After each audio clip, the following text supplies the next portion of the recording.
All right, quickly, we have to talk about this. I mean, McCarthy failed again yesterday, as you probably heard. They spent the night trying to cut deals and give the people voting against McCarthy more stuff that they want. The reality is that there's a bunch of them who don't want anything. They just don't want McCarthy to be Speaker of the House. This is, for the most part, not some principled opposition to McCarthy because he's a weasel and a pragmatist. I mean, I wish he is a weasel and a pragmatist.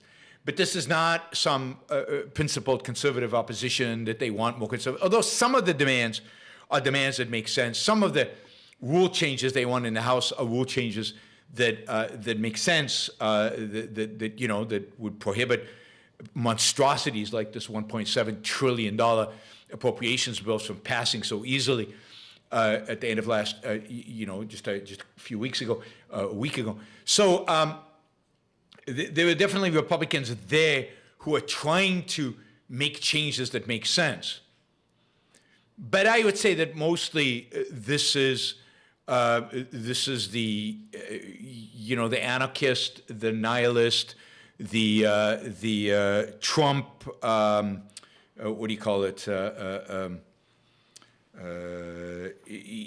Trying to get as much attention as you can attitude. These are people who just want attention. These are people who just want to smash stuff. These are people who, and it's not even all make America great again. I mean, certainly the people there are the five that are objecting, but the primary 5, 6 who are objecting, but but because a lot of the Make America Great Again type people are voting for McCarthy, right? Jim Jordan, who's has been proposed as an alternative speaker by these guys, has consistently voted for McCarthy and has nominated him. This is a nihilism and narcissism. Yes, narcissism was the word I was looking for. Thank you, Frank. Narcissism. Look at me. This is Bobette, who has learned nothing from the fact that she almost lost a massively Republican district. She almost lost to a Democrat because of her shenanigans and because of her irrationality and because of her nuttiness. Yet she came back to the House and continues the same way. I mean, hopefully she will lose next time to a Democrat. Maybe some Republicans will learn a lesson. There's nothing principled going on here. This is all a power play. This is all an attention play. This is just, for many of them, just nihilism. All right, so,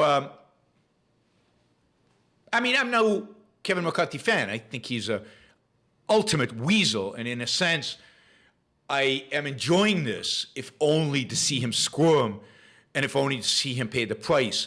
This is a guy who sold himself to the devil, on many occasions, repeated occasions, changed his mind, flip-flopped on issues like that, basically tries to appease everybody, tries to be on everybody's side, and who stands for nothing. So in a sense, this couldn't happen to a nicer guy. On the other hand, it's just pathetic, and it gives you a sense of exactly what the Republican Party is all about. You know, Paul Ryan, who was hated so much today, who was despised so much. Why? Because he took a principled stand against Trump. For the first time in his life, he actually took a principled stand on something meaningful, and so he's hated today. But Paul Ryan in 2011 was the compromise candidate when the conservatives refused to vote for a moderate. And Paul Ryan was put forward as, he said he didn't want it, he refused to be speaker, he didn't want to be speaker, and then he was the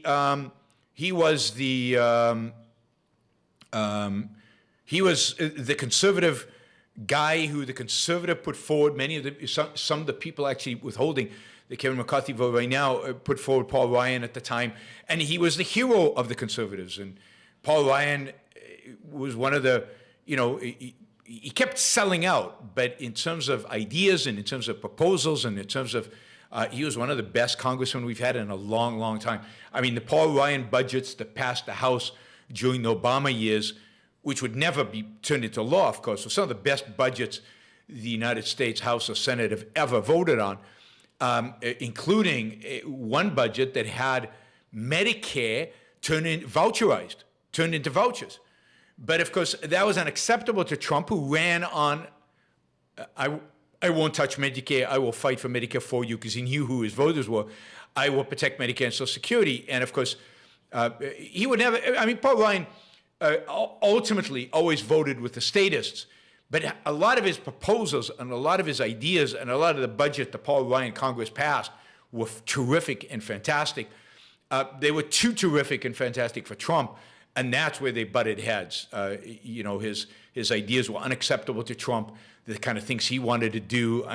If Trump had been on board with Paul Ryan in those first 2 years where Trump had the House and the Senate, wow, the Republicans could have done some major stuff, but they didn't. Anyway, the McCarthy catastrophe and clown show continues at the House of Representatives. Republicans are making a joke of themselves.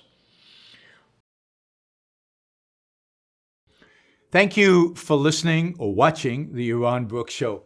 If you'd like to support the show, we make it as easy as possible for you to trade with me. You get value from listening. You get value from watching. Show your appreciation. You can do that by going to yaronbrookshow.com/support, by going to Patreon, Subscribestar, Locals, and just making a appropriate contribution on any one of those channels. Also, if you'd like to see the Yaron Brooks Show grow, please consider sharing our content and, of course, subscribe. Press that little bell button right down there on YouTube so that you get an announcement when we go live. And for those of you who are already subscribers and those of you who are already supporters of the show, thank you. I very much appreciate it.